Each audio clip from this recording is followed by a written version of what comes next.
What up, y'all? This is Justin Muzack. You're now tuned into Hot Takes, where I give y'all my honest opinions about what's going on in the music industry. If you don't know, I'm a radio DJ, host, producer, and former booking agent, and I created this show in order to have an open forum where we discuss the nuances and trends taking place in the music industry.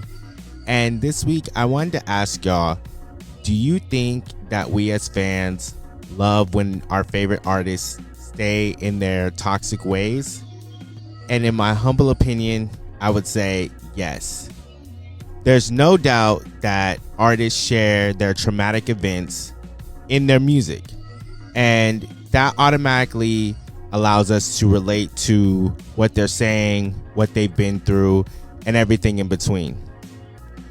But a lot of times when we see our favorite artists maturing or changing their sound, we tend to always be like, man, I really miss their old music.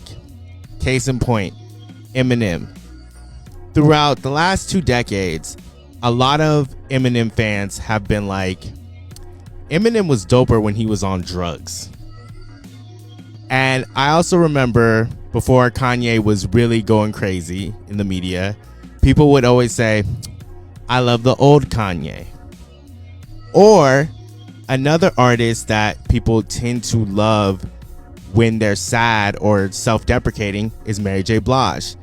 They always say, man, I love when Mary's heartbroken. I love the sad Mary. But why is that?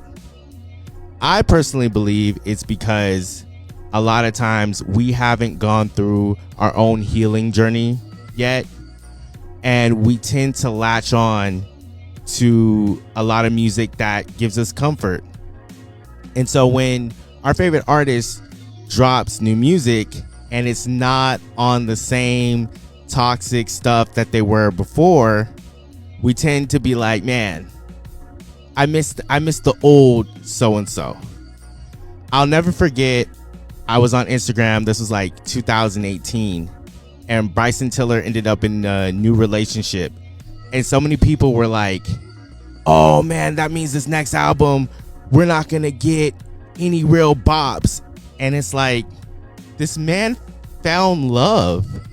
You know, everybody wanted a part 2 to Trap Soul, and they didn't want a more mature Bryson Tiller album, which was very shocking to me.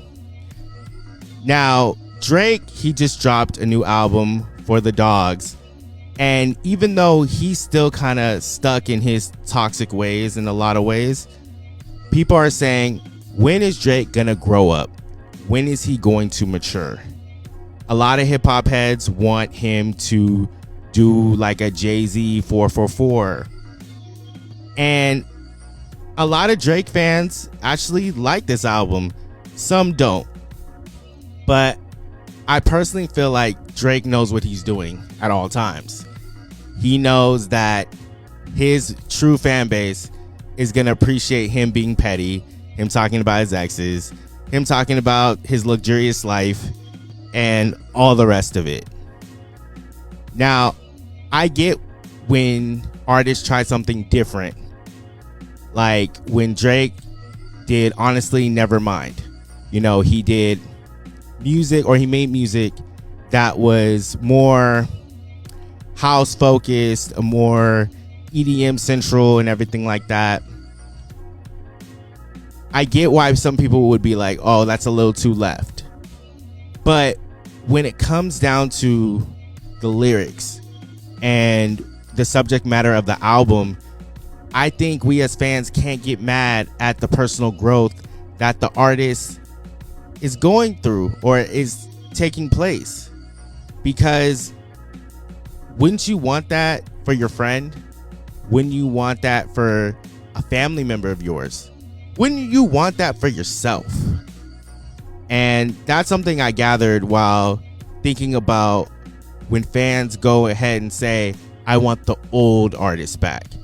I think we as fans should promote not only growth in terms of lyricism, storytelling, sonics, but just the overall growth outside of the music. I think that we should support artists because they're human beings just like us. But let me know what you think in the comments. I love engaging with you guys every week. Also, big shout out to Diamond Co. and Supply. Been showing us mad love, rocking the Diamond hoodie right now. But like I said, I'll catch y'all next week. Peace.